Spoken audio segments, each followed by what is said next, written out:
There are 195 countries in the world, and there are far more spoken languages.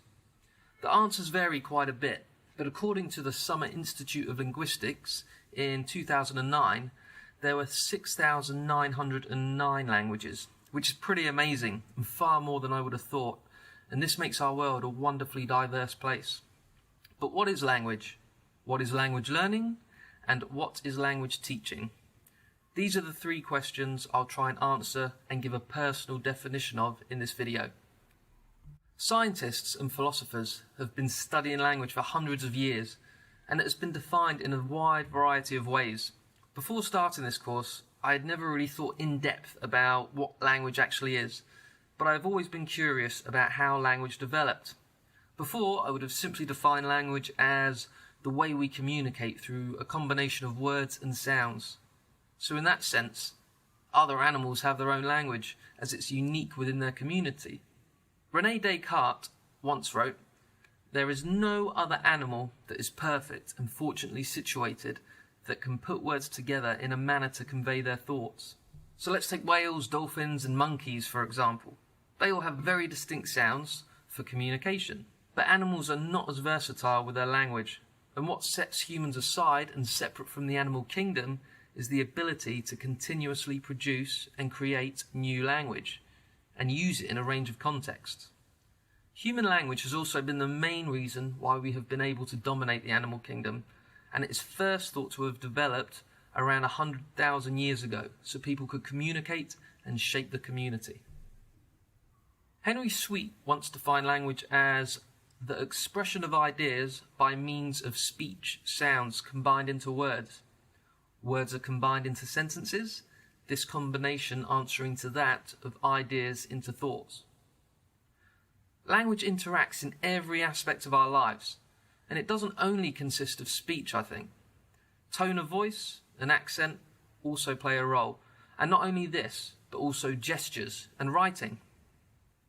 Language also has the ability to evolve, and over the years the rise of technology has heavily influenced this.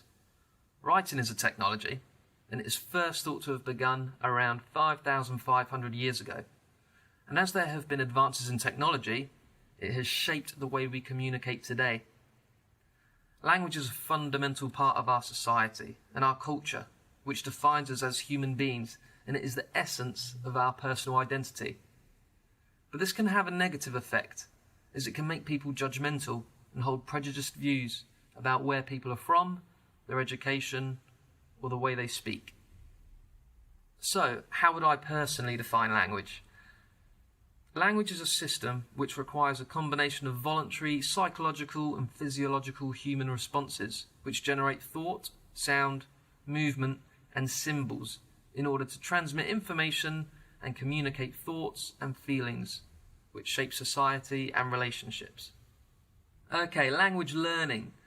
Language learning is an active and ongoing process which begins at birth and continues throughout our entire lifetime, and we must acquire and develop this skill in order to communicate within society, form relationships, and convey our thoughts and feelings.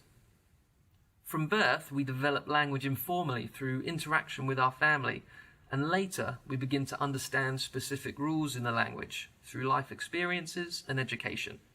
If an individual then goes on to learn a second language, the learning process will benefit greatly by the prior knowledge of another language, as it will enable the learner to make connections between the two. Not only students, but teachers, parents, and the whole community is responsible for language learning. Learning takes place everywhere, starting at home, followed by society, and then schools which provide an environment for further learning with specific goals. This is where it becomes the teacher's responsibility for language development. So I would personally define language learning as a lifelong process in which an individual acquires and develops the required knowledge in order to generate the ability to use language for specific purposes of communication. I would consider language teaching associated more with second language learners, or L2 learners, and this would be done within schools in order to teach specific rules within a language, produce an environment where students could practice and then complete a test or take an exam in order to progress through the system. I'd also like to add here that I agree with the speaker of the recommended TED Talk video, that I don't believe formal exams are the best way to move forward here. At school between the ages of 11 to 16, I struggled learning my second language, which was German, and I got a D in my GCSEs for that. After that, I had no interest in learning a second language, and I also believed I couldn't do it. It's not until around after a year of living in China that I was starting to grasp parts of the local language, and this gave me motivation to go further. I didn't learn through classes and exams. I used a book to self-study, and I would practice what I learnt in real-life situations. But going back, it's not just aimed at L2 learners, but at the mother tongue too. Of course, that language has to be learnt as well, but the method and the way we acquire this knowledge is different. We don't learn our mother tongue as we would an L2. Over the years, there have been a range of methods for teaching an L2, and just to name a few would include the grammar translation method, the situational approach, and the direct method. But more recently, the natural method, where language is acquired unconsciously by fluent communicative interactions. This method has become very popular, and it's the method which I not only choose to apply in my classroom, but I also found that I naturally gravitated toward this method, and this may be due to my personal experience about the way I learnt Chinese. I also use this method alongside translanguaging, as I often use their mother tongue to check understanding, or use my co-teacher, who can also explain things in more depth using their mother tongue. There are still, of course, many schools in China which don't use this approach and use some of the more traditional methods, such as learning through grammar, reading, or reciting texts. Another thing we mentioned in our small discussion is that in order for language teaching to be effective, the teacher must be willing to learn new strategies and methods to be able to deliver the content to the student effectively.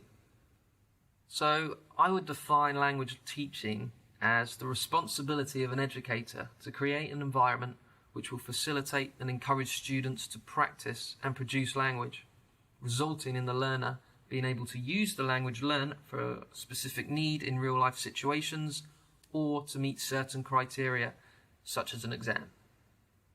Okay, that brings me to the end of my vlog. So yeah, thanks for listening.